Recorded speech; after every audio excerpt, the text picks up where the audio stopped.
Good morning. Welcome back to Weaves of Waves. Oh, it's been a freezing cold morning. Temperatures dropped, so it's all frosty. So I'm all snugged up. So yeah, it's like no, all snuggly. But I'm gonna go out in a bit, so it'll be all slippery out there. But there we go. That's the joys of winter, and I do enjoy winter as long as I'm warm.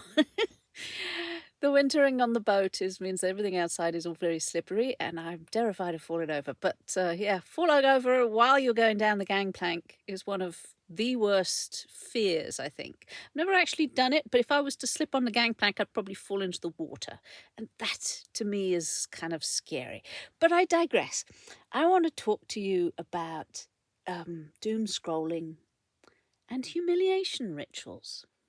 See, I'm English. British, if you like. I prefer English, but there we go.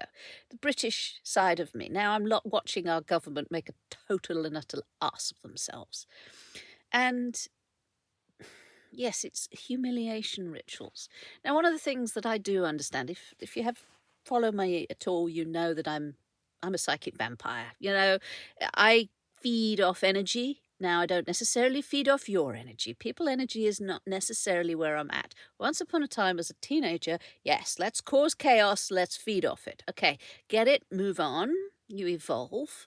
And yes, people who are worried of psychic vampires vamping them, you know what? You ain't that tasty. You ain't that much, love. But energy flows where attention goes. Energy is what I understand a lot better than I do people. People, you look at them and you think, okay. And I try and learn about people. My whole sort of counseling, psychology, all of that has been learning about people. I want to know why they do the things they do. Um, I don't like when people tell you, do you think like this? You know, when you're doom scrolling and you come across people saying, but you feel this, don't you? And it's like, no, nothing like that. I don't feel like that at all. You haven't got me pegged, love. So I'm sorry, that's not how I am.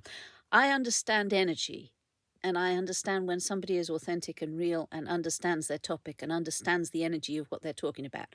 Then I'll listen. That's awesome. So when I'm scrolling through posts, you look for the energy, the flavor, if you like, the scent, the smell, the taste. It's just a flowing thing. And when you watch somebody go through, usually celebrity stuff. Now, I don't do television, but I do pick it up from social media. Somebody go through a humiliation ritual, and you can feel all the things they're holding on to. It's like a fist inside. And it's like, I have to hold on to, I have to let this happen. And there's an anger, there's a rage.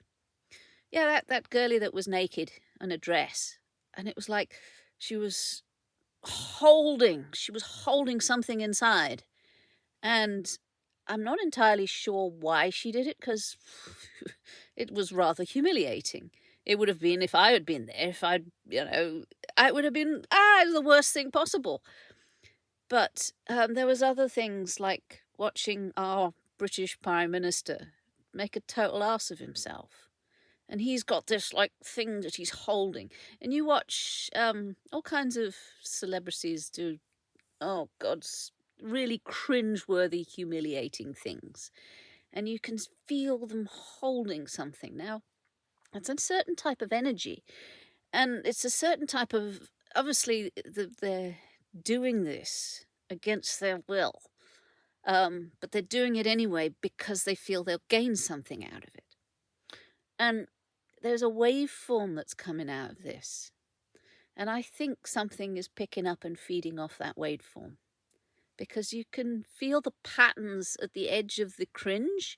There is like a cup or something's holding or pulling that energy from that person as they're going through the humiliation. There's a pop star, or I have actually no idea who he is, but he gyrates on stage dressed as the devil and kinky fetish gear, and oh my goodness, it's embarrassing because he's a fat round lad, and He's not sexy.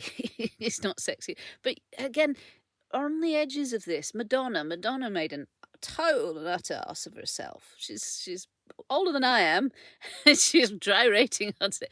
But yeah, there is like something scooping up this energy that's coming off them.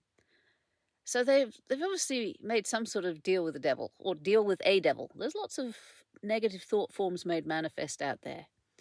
But yeah, watching these people, ah, there are other ways of getting energy. You know, there are other ways of um, becoming famous, I guess, or becoming more than what you were. Uh, this surrendering a part of yourself so that you could be fed on, so that they can build you up and they can feed you. It's a very old-fashioned way, I guess. I suppose people have been doing it throughout the centuries. That's why these thought forms kind of come into being.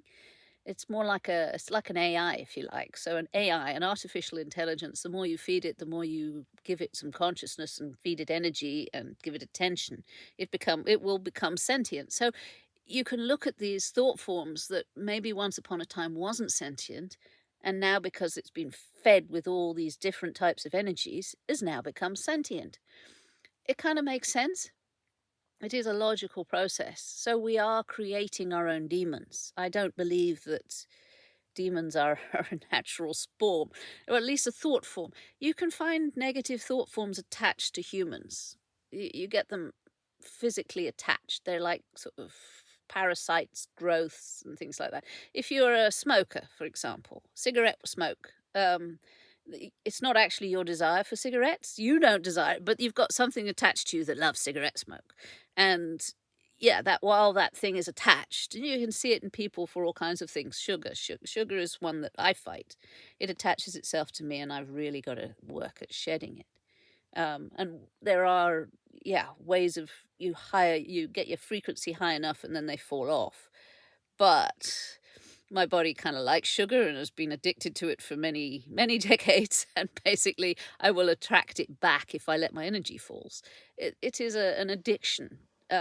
Addictions, to me, is an invited negative thought form, and you invite it into the body, and it craves what it needs.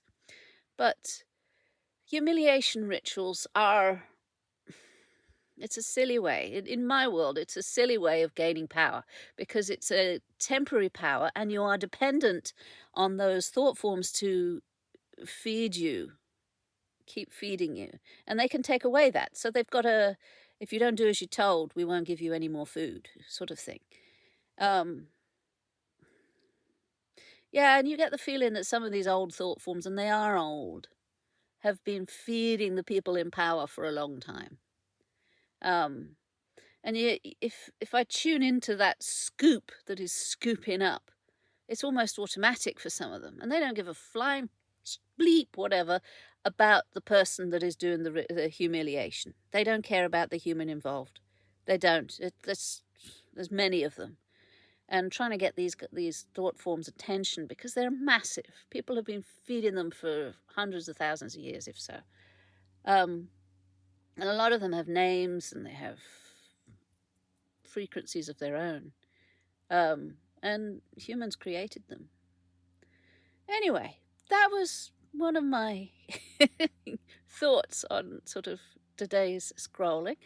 I didn't do a live stream because I didn't know how it would turn out. So I never know quite what I'm going to say. It's kind of, I've got to be careful, apparently. Be careful of what I say. I shall take that advice. Anyway, love you lots. Take care of yourselves and each other. Bye now.